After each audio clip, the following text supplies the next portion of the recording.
আসসালামু আলাইকুম, welcome to my channel Dhaka tailor ভিডি। আজকে আপনাদের সামনে নিয়ে আসছি কীভাবে একটা ডিজাইন সালোয়ার কাটা যায়। সম্পূর্ণ ভিডিওটা মনোযোগ সহকারে দেখবেন, স্কিপ করবেন না।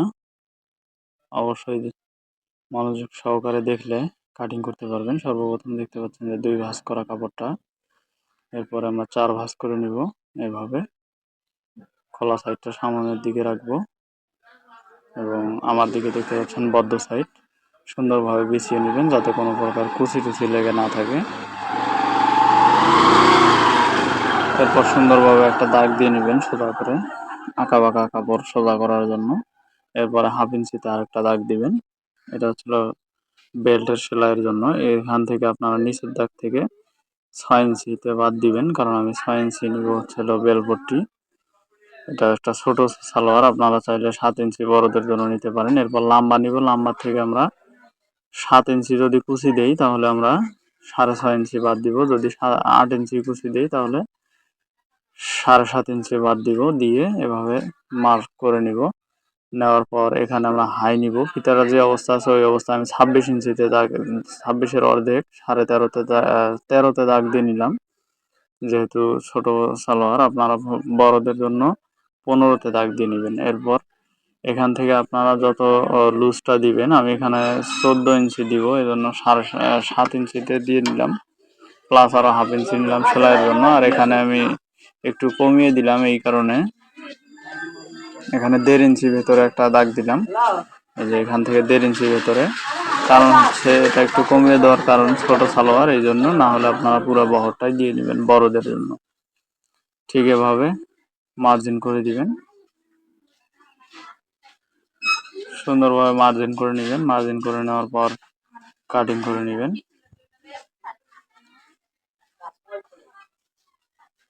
আশা করি বুঝতে পারছেন যে কিভাবে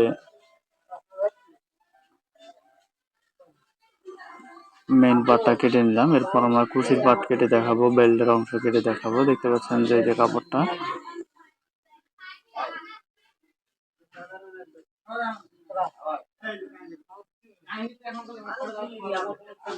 আমাদের কুচির কাপড়টা যত বেশি হবে তত ভালো হবে। আমরা 7 ইঞ্চি কুচির জন্য নিয়ে রাখছি। যেহেতু 7 ইঞ্চি কুচির জন্য নিচে, এর জন্য কুচির কাপড়টা আমরা 8 ইঞ্চি নিব।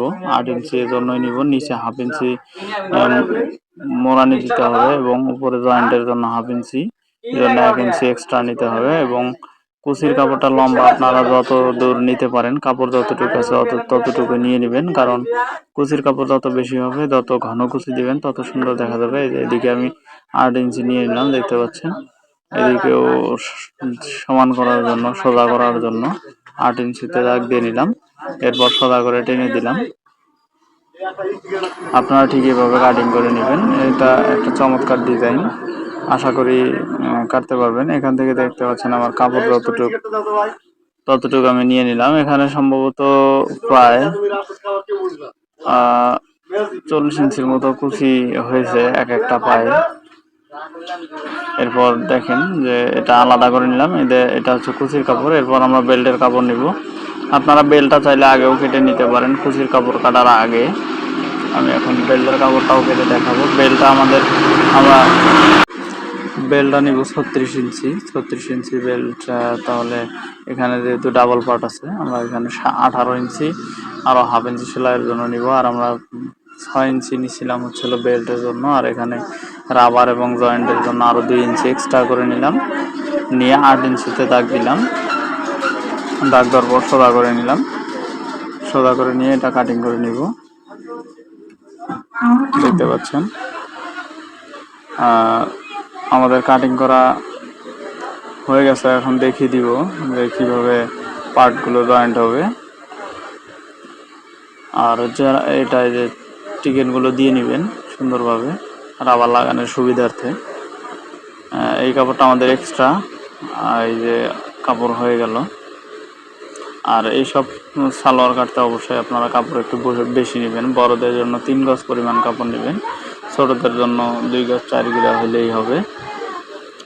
দেখতে পাচ্ছেন এভাবে জয়েন্ট হবে। যারা আমার চ্যানেলে নতুন আছেন তারা অবশ্যই চ্যানেলটি সাবস্ক্রাইব করবেন এবং ভিডিওটিতে লাইক দিবেন। আর কোনো কিছু জানার থাকলে অবশ্যই কমেন্ট করবেন। এই আশা রেখে আপনাদের ভালোবাসা এবং শুভকামনা করে আমি এই ভিডিওটি এখানে সমাপ্ত করতেছি। সম্পূর্ণ ভিডিওটি দেখার জন্য আপনাদের অশেষ ধন্যবাদ এবং আন্তরিক মোবারকবাদ। দেখা হবে আবার নেক্সট কোনো ভিডিওতে, ইনশাআল্লাহ সাথে থাকবেন।